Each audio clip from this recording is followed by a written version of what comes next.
উফ, কি যে বলি কিছুই তো মাথায় আসছে না। এক এক সেকেন্ড যেন এক এক ঘন্টা মনে হচ্ছে। অনেক সময় কি হয়, অচেনা কারোর সাথে কথা বলতে শুরু করলেও ব্যাস ওই হাই হ্যালো বা একটা দুটো কথা বলার পরই আমাদের মাথা পুরো ব্ল্যাঙ্ক হয়ে যায়, আর কি বলা যায় কিছুই মাথায় আসে না। ফলে একটা অকওয়ার্ড সাইলেন্স ফেস করতে হয়। কিন্তু আজকের এই ভিডিওটা দেখার পর আপনাকে আর কখনো এটা নিয়ে ভাবতে হবে না যে কোনো অচেনা মানুষের সাথে কিভাবে কথা বলতে শুরু করবেন বা কি ব্যাপারে তার সাথে কথা বলবেন। ফলে সেই জঘন্য অকওয়ার্ড সাইলেন্সের মুহূর্তগুলোকে জীবনে আর কখনো আপনাকে ফেস করতে হবে না। কারণ আমি এক্সাম্পলের সাথে স্টেপ বাই স্টেপ আপনাকে এই ভিডিওতে বলবো যে কিভাবে চালাকির সঙ্গে আপনি খুব সহজেই যে কারোর সাথে কথা চালিয়ে যেতে পারবেন। টোটাল 5টি স্টেপ রয়েছে, যার মধ্যে 5 নম্বর স্টেপটা কিন্তু মোস্ট ইম্পর্টেন্ট। তাই যদি আপনি আপনার কমিউনিকেশন স্কিলটাকে নেক্সট লেভেলে নিয়ে যেতে চান তাহলে অবশ্যই কিন্তু ভিডিওটা একদম শেষ অবধি দেখতে হবে। তো চলুন আর দেরি না করে শুরু করা যাক। অচেনা কারোর সাথে কথা বলতে শুরু করার আগে সবথেকে বড় যে বাধাটা আসে যে আমরা কনফিউজ থাকি যে সামনের জন আদৌ কথা বলতে ইন্টারেস্টেড কিনা, কিছু বললে আবার বাজেভাবে নেবে না তো। তো এই প্রথম বাধাটা অতিক্রম করতে আপনাকে সাহায্য করবে আই কন্ট্যাক্ট। সামনের অচেনা মানুষটির সাথে কোনো কথা বলতে শুরু করার আগে তার দিকে 2-3 সেকেন্ডের জন্য তাকিয়ে থাকুন। যদি সেও আপনার দিকে তাকিয়ে 1-2 সেকেন্ড পর চোখ সরায় তাহলে সেটা ইঙ্গিত করে যে সামনের জন আপনার সাথে কথা বলতে ইন্টারেস্টেড। আর যদি সে আপনি তাকিয়ে আছেন দেখে একটু বিরক্ত বোধ করে সাথে সাথে চোখ ঘুরিয়ে নেয় তাহলে সেটা ইঙ্গিত করে সে আপনার সাথে কথা বলায় একদমই ইন্টারেস্টেড না। তো তাকে ছাড়ুন, অন্য কাউকে ট্রাই করুন কথা বলার জন্য। So step number 1, make eye contact before you approach.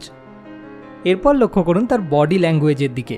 যদি তিনি নিজের হাত পা ক্রস ফোল্ড করে বসে বা দাঁড়িয়ে থাকেন, বা নিজের ফোনের মধ্যে মুখ গুজে বসে থাকেন, বা কানে হেডফোন লাগিয়ে বসে থাকেন, তবে সেটা ইঙ্গিত করে তিনি কথা বলায় ইন্টারেস্টেড নন। কিন্তু যদি সেই অচেনা মানুষটি নর্মালি রিল্যাক্সডভাবে বসে থাকেন এবং এদিক ওদিক তাকাতে থাকেন তবে সেটা ইঙ্গিত করে তিনি বোর হচ্ছেন এবং কেউ ওনার সাথে কথা বললে উনি বরং খুশিই হবেন। So step number 2, examine the persons body language. Eye contact এবং বডি ল্যাঙ্গুয়েজ দেখে যখন আপনি শিওর হয়ে গেলেন যে সামনের জন্য আপনি কিছু বললে বরং খুশিই হবে, তখন একটা হালকা হাসি দিয়ে সেই মুহূর্তে যে সিচুয়েশনে আপনারা দুজন রয়েছেন তার উপর কোনো একটা কমেন্ট করে আপনি চাইলে তার সাথে কথা বলতে শুরু করতে পারেন। ফর এক্সাম্পল, ধরুন বাস স্ট্যান্ডে বসে ওয়েট করছেন, তো আপনি এরকম কিছু বলতে পারেন, আজ আর বাস আসবে না মনে হচ্ছে, অথবা উফ যা গরম পড়ছে আর বেশি দিন বাঁচবো না মনে হচ্ছে। এক্ষেত্রে কমেন্টটা যদি একটু হিউমারাস হয় তবে সবথেকে ভালো হয়, কারণ সামনের জনকে যদি আপনি আপনার প্রথম কথার মধ্যে দিয়েই একটু হাসিয়ে দিতে পারেন তবে সেক্ষেত্রে কিন্তু সামনের জন নিজেকে আপনার সাথে অনেকটা কমফোর্টেবল এবং ফ্রেন্ডলি অনুভব করতে শুরু করবে। ফলে কনভারসেশনটাকে এগিয়ে নিয়ে যেতে অনেকটা সুবিধা হবে। মনে রাখবেন, প্রথমেই কোনো পার্সোনাল কোয়েশ্চেন, যেমন ধরুন দাদা আপনার মান্থলি ইনকাম কত, বা কোনো ডিপ ইনকোয়ারি, যেমন ধরুন আচ্ছা জীবনের মানে কি বলুন তো, এগুলো দিয়ে কখনো অচেনা কারোর সাথে কথা বলতে শুরু করা একদমই উচিত না। কারণ এতে আপনাকে সাইকো পাবলিক ভেবে হয়তো তিনি ডিফেন্সিভ মোডে চলে আসবেন এবং আপনার সাথে ফ্রেন্ডলিভাবে কথাও বলতে চাইবেন না। So step number 3, make a general humorous comment on the situation. এরপর আপনার নেক্সট কাজ হলো আপনার নিজের ব্যাপারে কোনো একটা কথা সামনের জনের সাথে শেয়ার করা। যেমন ধরুন বাস স্ট্যান্ডের এক্সাম্পলটা দিয়েই যদি বলি, আপনি এরপর এরকম কিছু বলতে পারেন, আসলে আমার আজ 10টার মধ্যে অফিস পৌঁছানোটা খুব দরকার, কিন্তু বাসটা এত দেরি করছে, কি জানি পৌঁছাতে পারবো কিনা। এতে সামনের জন্য আপনার সাথে আরও একটু কমফোর্টেবল হয়ে উঠবে। কিন্তু আপনি নিজের ব্যাপারে কিছু না বলেই যদি আগে সামনের জনকে তার ব্যাপারে জিজ্ঞেস করতে শুরু করে দেন তাহলে কিন্তু সে আনকমফোর্টেবল হয়ে পড়বে। আপনার নাম, কোথায় থাকেন, কি করেন, অনেকেই এই ভুলটা করেন, যেন ইন্টারভিউ নিতে বসেছেন।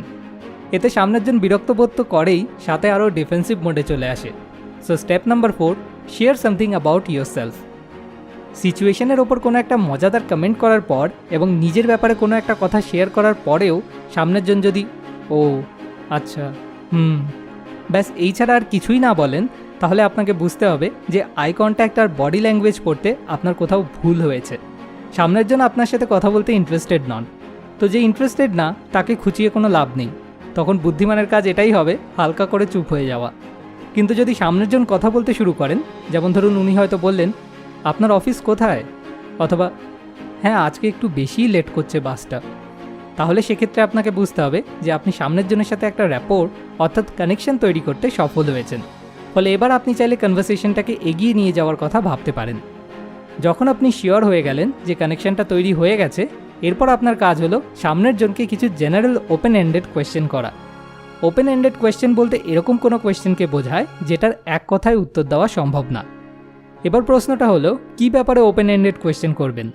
তো সেক্ষেত্রে বেস্ট হলো কোনো কমপ্লিমেন্ট অর্থাৎ প্রশংসা করে যদি আপনি কোনো ওপেন এন্ডেড কোয়েশ্চেন করতে পারেন। হয়তো আপনি লক্ষ্য করলেন সামনের জন অ্যাভেঞ্জার্সের টি শার্ট পরে রয়েছে, তো আপনি তাকে এরকম কিছু বলতে পারেন, by the way nice T shirt, আমিও আসলে অ্যাভেঞ্জার্স ফ্যান, এন্ড গেম নিশ্চয়ই দেখেছেন, কোন সিনটা আপনার সবথেকে বেস্ট লেগেছে? এখানে একটা জিনিস মাথায় রাখা খুবই জরুরি, কমপ্লিমেন্টটা যেন সামনের জনের কোনো বডি পার্টসের ব্যাপারে না হয়। আপনার ফিগারটা কিন্তু খুব সুন্দর, আপনার হাসিটা খুব মিষ্টি, তো এগুলো অ্যাভয়েড করাই বেটার, কারণ সেক্ষেত্রে ইশারাটা একটু অন্য দিকে চলে যায় এবং আপনি সাদা মনে কাদা না রেখে বললেও সামনের জন সেটা ভালোভাবে নাও নিতে পারেন।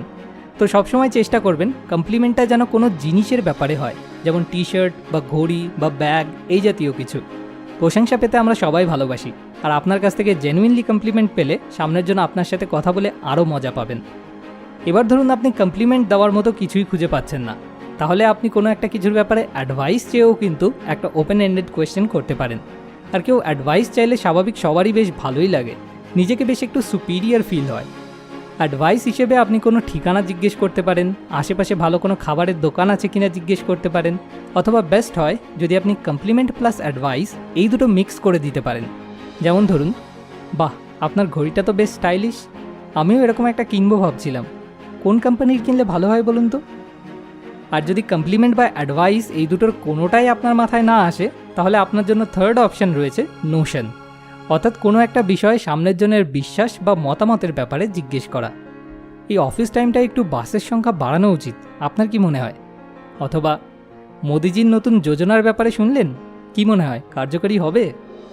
এরকম কোনো ট্রেন্ডিং টপিক যেটা নিয়ে চারিদিকে সবাই আলোচনা করছে সেটা তুলে এনে সামনের জনের সেই ব্যাপারে মতামত জিজ্ঞেস করেও কিন্তু আপনি খুব সহজেই কনভারসেশনটাকে এগিয়ে নিয়ে যেতে পারেন। তাই আমি এই মেথডটার নাম দিয়েছি can method. Yes, you can use the can method easily. Can stands for compliment, advice, notion. So step number 5, use can method to ask some open ended question. এবার যদি আমি এই পুরো ভিডিওটাকে সাম আপ করি, তো অচেনা কারোর সাথে কথা বলতে শুরু করার আগে সবার প্রথম স্টেপ হলো তার সঙ্গে 2-3 সেকেন্ডের জন্য আই কন্ট্যাক্ট মেনটেন করার চেষ্টা করে দেখা। নেক্সট তার বডি ল্যাঙ্গুয়েজ নোটিস করে ডিসাইড করা যে সে আদৌ কথা বলতে ইন্টারেস্টেড কিনা। যদি সে ইন্টারেস্টেড বলে মনে হয়, তাহলে নেক্সট স্টেপ হলো সেই সিচুয়েশনের সাথে রিলেটেড কোনো একটা জেনারেল হিউমারাস কমেন্ট করা এবং তারপর নিজের ব্যাপারে কোনো একটা কথা সামনের জনের সঙ্গে শেয়ার করা। এরপরও যদি সামনের জন জাস্ট ও বলে কাটাতে থাকে, তাহলে বুঝতে হবে যে আই কন্ট্যাক্ট আর বডি ল্যাঙ্গুয়েজ পড়তে কোথাও একটা ভুল হয়েছে এবং হালকা করে চুপ করে যাওয়াটাই এখন বুদ্ধিমানের কাজ হবে। আর যদি সামনের জন অল্প হলেও কথা বলতে শুরু করে, তাহলে লাস্ট স্টেপ হলো ক্যান মেথড অ্যাপ্লাই করে সামনের জনকে কোনো একটা ওপেন এন্ডেড কোয়েশ্চেন করা। ক্যান বলতে কমপ্লিমেন্ট, অ্যাডভাইস এবং নোশন। সবশেষে আপনার কাছে একটা ছোট্ট অনুরোধ, যদি এই ভিডিওটি থেকে আপনার এতটুকুও কোনো সাহায্য হয়ে থাকে, তাহলে অবশ্যই এই ভিডিওটি আপনার বন্ধু এবং বান্ধবীদের সাথে শেয়ার করুন, যাতে তাদেরও আর জীবনে কখনো এই জঘন্য অকওয়ার্ড সাইলেন্সের মুহূর্তগুলো ফেস করতে না হয়। Thanks for watching. More wisdom, more solution, better life.